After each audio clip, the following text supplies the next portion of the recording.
যেই দিন বাপ মরে সেই দিন রাতেও সন্তান যাই কান্দাকাটি করুক, রাত হইলেও ভাত ঠিকই খায়।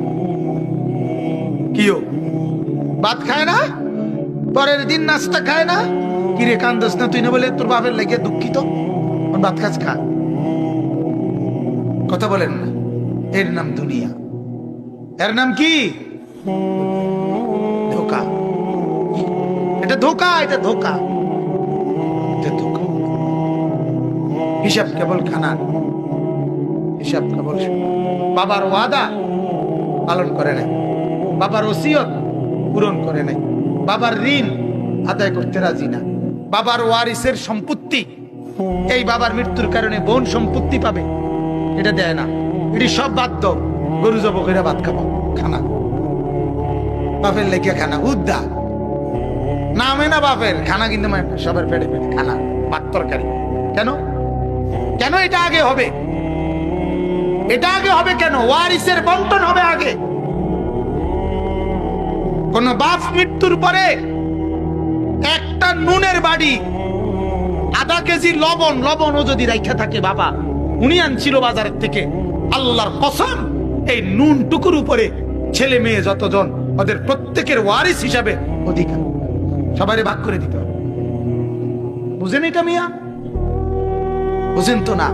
ভাতের থালা বোঝেন। ওয়ারিস শুধু জমির উপরে হয় না, বাবার স্থাবর অস্থাবর সবকিছুর উপরে ওয়ারিস, একটা নুনের বাড়ির উপরে ওয়ারিস। আমরা এটা পালন করি, কথা বলেন না কেন?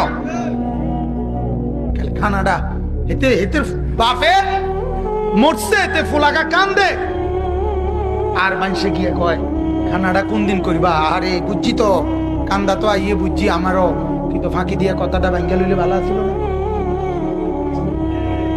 হ্যাঁ, খানাডা কোন দিন করবা? আরে বুঝছি, বুঝছি নামনি ডাকাত, তুই তো বাতে না টুয়াইতে আস, তুই তো মূর্খা না টোয়াস বেটা। 60 দিনের দিন ভাত খাবাই তৈব, 40 দিনের দিন ভাত খাবাই তৈব, কিটা ঘটনা কিটা? বাতের উপরে এত চাপা চাবি বলেন না মিয়া? হ্যাঁ, এটা এটা এটা আজ যে বেঙ্গলে এটা জানাজার মাঠে কইয়া নাও খানাটা কোন দিন করবা। হ্যাঁ, খানার রূপে কোনো ওষুধ নেই, খানাটাই বড় ওষুধ। ওষুধ খাইলে খাইলাম, না খাইলে না, ভাত খাওয়াইলাম। আল্লাহ আমাদেরকে মাফ করে দেন। আমার বাপ, আমরা কবর প্রতিনিয়ত ভুলে যাই। আল্লাহর নবী সাল্লাল্লাহু আলাইহি ওয়াসাল্লাম বলেন, ও উম্মত, তুমি নিজে যে আমলটুকু পাঠাইছো এটাই তোমার বড় পুঁজি, এটা বড় পুঁজি। মত দেখো না কি পাঠাইছো তুমি। আমি যাওয়ার আগেই তো আমার কবরের বিছনা, কবরের সামানা পাঠানো উচিত, ঠিক কিনা বলেন? আল্লাহ আমাদেরকে বুঝার তৌফিক দান করুন।